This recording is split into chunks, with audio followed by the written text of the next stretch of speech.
تو کرے گا کون؟ تو میں یہ اصل کر رہا تھا کہ جس وقت آپ صلی اللہ علیہ وسلم کے آنے سے پہلے دنیا چل رہی تھی، ہمارے آنے کا مقصد کھیتی تھا کیا؟ بلڈنگیں بنانا تھا کیا؟ اگر یہی تھا تو پھر تو دنیا اس وقت بھی چل رہی تھی. نہیں، ہم ایک مشن کے لیے آئے تھے. قرآن نے اس کے بارے میں کہا کہ جو کنتم خیر امہ، you are the best community, you are the best nation, آپ بہترین امت ہے. بس کیا ہے؟ اخرجت للناس، لوگوں کے لیے نکالے گئے ہیں. تأمرون بالمعروف، بھائی بھلائی پہلے اپنے سے آئی، اللہ کے لیے برائی نہ پہلے.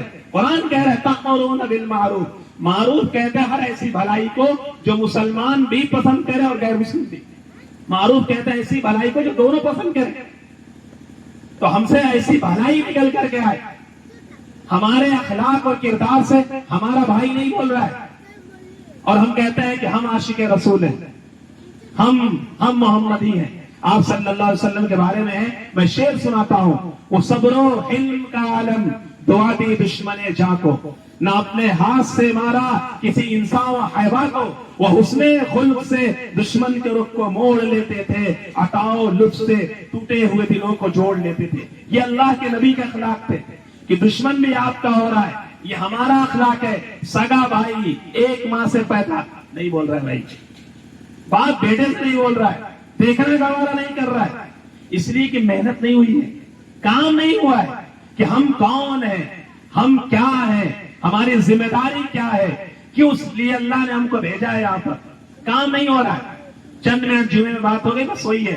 کوئی سوچ بھی نہیں رہا ہے کہ ہونا چاہیے کہ نہیں ہونا چاہیے، کرنا کیا ہے، کچھ بھی نہیں. بس بھائی بہت آگے اور مائنس پوائنٹ آنے والا ہے، ہم سوچ بھی نہیں سکتے. تو ہمارا مقصد بلڈنگیں بنانا نہیں، یہ ہماری ضرورت ہے. ہم چاہے تو کولر میں بھی رہ سکتے ہیں اور چاہے تو اے سی میں بھی. یہ ہماری معیار زندگی ہے. ہم اس کو روکتے کہاں ہیں؟ اے سی تک لے جاتے ہیں اور آگے بڑھاتے ہیں. یہ اپنے کو طے کرنا ہے کہ ہم روکتے کہاں ہیں، اپنی اور صلاحیت کو کہاں لگائیں. تو جو زندگی گزر گئی. ہمارا مشن کچھ اور تھا. کنتم خیر امہ اخرجت للناس تأمرون بالمعروف، بھلائی پھیلائی جائے، وتنہون عن المنکر، برائیوں کو روکا جائے. مل بیٹھا جائے کہ کیسے برائی ختم ہو. گاؤں میں نشے واڑی بڑھ رہے ہیں، کب کام ہوگا؟ کون بیٹھے گا ان نشے کو روکنے کے لیے؟ بھائی بات کرنے سے نہیں ہوگا کہ یہ ایسے ہو رہا ہے. کون بیٹھے گا؟ کتنے تو ایسے ہیں کہ جو ظاہراً مسلمان ہیں، اندر ایمان ختم ہو چکا. ان پر کون کرے گا؟ آپ کو کیا لگتا ہے صرف میری ذمہ داری یا آپ کی؟ ہم سب کی ہے. ہم سب کو بیٹھنا ہوگا، کچھ تو ضرور کرنا ہوگا، سوچنا ہوگا کہ کیسے ان پر کام کیا جائے. تو ہمارا مقصد ان عربوں کی طرح نہیں تھا جو سوال مولانا علی ندوی رحمۃ اللہ علیہ نے اپنے ایک دیواشے میں کیے، جو میں کر رہا ہوں، کہ اس وقت بھی دنیا چل رہی تھی اور آج بھی، لیکن مقصد اللہ کا کچھ اور تھا. اس پر ہم اور آپ آئیں. تأمرون بالمعروف وتنہون عن المنکر وتؤمنون باللہ.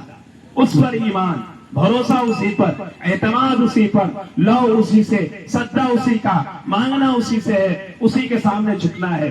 ہر کام وہی بنانے والا ہے، کوئی اور نہیں ہے. تو یہ ہمارا اور آپ کا مشن ہونا چاہیے کہ خود کو بھی بدلے، اپنے گھروں کو بدلے، زبان کو پاک رکھے، دیکھے تو اچھی چیز دیکھے، سنے تو اچھی چیز سنے. یہ ہماری اور آپ کی زندگی کا مقصد ہے. میری زندگی کا مقصد تردی کی سرفرازی. میں اسی لیے مسلمان، میں اسی لیے نمازی. ہم مسلمان ہیں، ہماری زندگی امانت اللہ نے دی ہے. ہم جو بھی کام کریں ہم کو دیکھنا ہے شریعت کے پہلو میں، شریعت کے آئینے میں کہ شریعت کیا کہہ رہی ہے. شادیوں میں شریعت کیا کہہ رہی ہے اور غم میں شریعت کیا کہہ رہی ہے، یہ ہمیں دیکھنا ہے. کمائی میں کیا کہہ رہی ہے. ایسا نہیں ہے کہ سود پہ سود دبائے. میں ایک بات کہوں کہ آپ بھوکے سو جائیے، مانگ لیجئے پڑوسی سے، لیکن حرام اور سود دو چیزیں خدا را کبھی مر کیوں نہ جائے لیکن مت پڑیے. ایسا تباہ کرے گا آپ سوچ بھی نہیں سکتے. اللہ نے قرآن میں جتنی خطرناک دھمکی سود، انٹرسٹ کے بارے میں دی ہے، اتنی دھمکی اللہ نے شرک کے بارے میں نہ دی. شرک کے بارے میں اللہ نے اعلان کروایا ان اللہ لا یغفر، معاف نہیں کرے گا بس. اور سود کے بارے میں اللہ نے کہا وَإِن لَّمْ تَفْعَلُوا فَأْذَنُوا بِحَرْبٍ مِّنَ اللَّهِ وَرَسُولِهِ، کہ جو نہیں مانتا اس سے کہو اللہ اور اللہ کا رسول کا اعلان جنگ ہے. سود کھانے والوں کو کا 1 لاکھ دیا 1,20,000 لے رہے، 10 دیا 12 لے رہے، بینک میں 10 لاکھ رکھا 11 لاکھ آ رہا، کوئی مسئلہ نہیں. جیسے بھی آپ سود لیں، سود کو اللہ نے حرام کیا، بس کر دیا. کیوں کیا؟ کیا ہے؟ اپنے کو لینا دینا نہیں ہے، ہم بندے ہیں، وہ خالق ہے، وہ جو کہے گا ماننا ہے. کیوں ماننا ہے یہ سوال نہیں کرنا ہے بھائی، یہ اپنا سوال نہیں ہے. تو سود حرام کے بارے میں حدیث میں ہے ان العبد لا يقذف اللقمة الحرام، کہ جب بندہ ایک لقمہ حرام کا کھاتا ہے ما يتقبل منه عمل 40 یوما، 40 دن تک، 40 یوم، 40 دن تک اللہ عمل قبول نہیں کرتا. لکھا ہے حرام کھانے والے کی دعا یہاں سے یہاں نہیں جاتی، سر کے اوپر نہیں، آسمان پر جانا دور کی بات ہے. تو ہم اپنی پرسنل لائف میں حلال کھائیں، سچ بولیں، جھوٹ پرہیز کریں. بہت ساری باتیں تھیں، اللہ مجھے بھی اور آپ کو ان باتوں پر عمل کرنے کی توفیق نصیب فرمائے. آپ تھوڑی آواز میری ساتھ میں. یہ چند باتیں تھیں نکاح کے تعلق سے، میں 2-4 بات آپ کے سامنے رکھتا ہوں.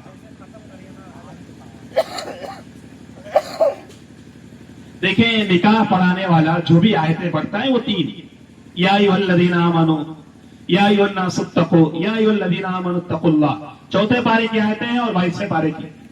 اس میں ایک خاص پیغام دیا جاتا ہے. حالانکہ اس کے علاوہ قرآن میں نکاح کی اور آیتیں ہیں، فَانكِحُوا مَا طَابَ لَكُم مِّنَ النِّسَاءِ وَخَلَقْنَاكُمْ أَزْوَاجًا، اور بھی جو نکاح کو بتاتی ہیں. لیکن نکاح کے موقع پر جو آیتیں پڑھی جاتی ہیں اس میں کوئی نکاح کا تذکرہ نہیں ملتا. تو آخر پیغام کیا ملتا ہے؟ تو اللہ یہ کہنا چاہتا ہے کہ یہاں سے ایک نئی زندگی کی شروعات ہوتی ہے، ایک نیا زندگی انسان کو نہیں ملتی ہے، ایک ذمہ داری کاندھوں پر آ رہی ہے، چند سالوں کے بعد اولاد کی آ رہی ہے. تو اگر اس کو یہاں یہ بتلایا جاتا ہے یا ایھا الذین آمنوا اتقوا اللہ، اے لوگو اللہ کا ڈر، اس کا تقوی، اس کے حق کی رعایت کرو. جو اس کا ہو گیا وہ سب کا ہوگا، جو اس کا نہیں وہ کسی کا نہیں. تو یہ جو شادی ہو رہی اس موقع سے میں بات کر رہا ہوں، جن کی شادیاں ہو گئی وہ بھی سنیں، اور جن کی نہیں ہونے والی وہ جلدی کریں. 35 سال 40 سال اور جاتے، جب تک آپ کھڑے ہوں گے کچھ اور آپ ڈھیلے ہو چکے ہوں گے. تو وقت سے جلدی شادی کرنا. ہمارے یہاں کیا ہے، لوگ سوچتے ہیں کہ بہت کمانے لگے گا، گھر بنوا لے گا تو کریں گے. یہ اپنی ذمہ داری نہیں ہے، اپنی ہے، اس کا نکاح کر دیجیے سادہ سادہ. باقی اس کا مسئلہ ہے وہ کیا کر رہا ہے کیا نہیں کر رہا ہے. اتنا لمبے میں بہت سارے لوگ پڑے ہوئے ہیں، یہ سب کر لیں گے تو پھر کریں گے. تو لیٹ شادیوں کے بڑے نقصانات ہیں، وہ کبھی ہم لوگ دیکھیں گے اس کے کیا کیا ہے. تو خیر یہ جو 3 آیتیں پڑھی جاتی ہیں اس میں ایک خاص پیغام ملتا ہے، اور یہ اشارہ دیا جاتا ہے کہ گھر کبھی بھی یاد رکھیں فتووں اور اصولوں سے نہیں چلتا. میں اپنے گھر میں فتوا لکھ کر کے ٹانگ دوں، آپ اپنے گھر میں اصول لکھ کر کے ٹانگ دیں کہ صبح اتنے بجے اٹھنا ہے، اتنے بجے چائے، یہ ناشتہ، تو کبھی بھی ایسا نہیں ہوتا. اور شادیوں میں ایک اور، کبھی بھی گھر حکمت کے ساتھ چلتا ہے، سمجھداری کے ساتھ. کوئی گلاس اگر بچے کے ہاتھ سے گر کر کے ٹوٹ جائے، 2 آپشن، آپ ڈانٹیے، بولیے، تمیز نہیں ہے. اور دوسرا ہے کہ اس کو بتائیے کہ گلاس پکڑتے کہاں ہے، نیچے پکڑو. اگر تمہارے پاس کوئی ٹرے نہیں ہے تو یہاں پکڑو اور ایسے ہاتھ لگاؤ، اوپر پکڑو تو ایسے لگاؤ. تم گلاس اوپر پکڑو گے سامنے والے نیچے سے لے گا، نیچے پکڑو گے اوپر سے لے گا. تو ہمیں اس آپشن پر آنا ہے کہ کوئی کام خراب ہوتا ہے اس ہوا کیوں، اس پر محنت کرنے کی ضرورت ہے. اور ایک اور بات میں آپ کو کر دوں کہ قرآن کریم کی ایک آیت ہے، یَهَبُ لِمَن یَشَاءُ إِنَاثًا وَيَهَبُ لِمَن یَشَاءُ الذُّکُورَ أَوْ يُزَوِّجُهُمْ ذُکْرَانًا وَإِنَاثًا وَيَجْعَلُ مَن یَشَاءُ عَقِیمًا. بہت صاف اللہ نے بیان فرمایا. شادی کے بعد سب سے کم جو مدت پیدائش کی ہے 6 مہینہ، اور ایک عام جو مدت ہے 9 اور 10. زیادہ کی کوئی حد نہیں ہے. کم 6 مہینے سے کم ہو رہا ہے تو مسئلہ ہے بھائی، کم. اب اگر کبھی کیا ہوتا ہے کہ شادی ہو گئی سال بھر، 2 سال ہو گئے، 3 سال، کوئی پیدائش نہیں ہو رہی ہے، لڑکا علاج بھی کرا رہا ہے، ڈاکٹر کو دکھایا، فزیکل کوئی مسئلہ نہیں ہے، نہ لڑکے میں نہ لڑکی میں، لیکن پیدائش نہیں ہو رہی ہے، اللہ کی طرف سے دے رہے. اس مرحلے میں گھر کی عورتیں زیادہ انوالو ہوتی ہیں اور لڑکی کو ٹارچر کرتے ہیں. حالانکہ قرآن نے اعلان کیا، یَهَبُ لِمَن یَشَاءُ إِنَاثًا، جسے چاہتا ہوں بیٹی دیتا ہوں. یَهَبُ لِمَن یَشَاءُ إِنَاثًا وَيَهَبُ لِمَن یَشَاءُ الذُّکُورَ، جسے چاہتا ہوں بیٹا دیتا ہوں اور جسے چاہتا ہوں دونوں دیتا ہوں. اور چوتھا آپشن وَيَجْعَلُ مَن یَشَاءُ عَقِیمًا، جسے چاہتا ہوں باش بناتا ہوں. یہ اللہ کی قدرت ہے. یہی پر علماء کرام نے ایک حدیث لکھی ہے، ان من برکت الابتکار بالانثى،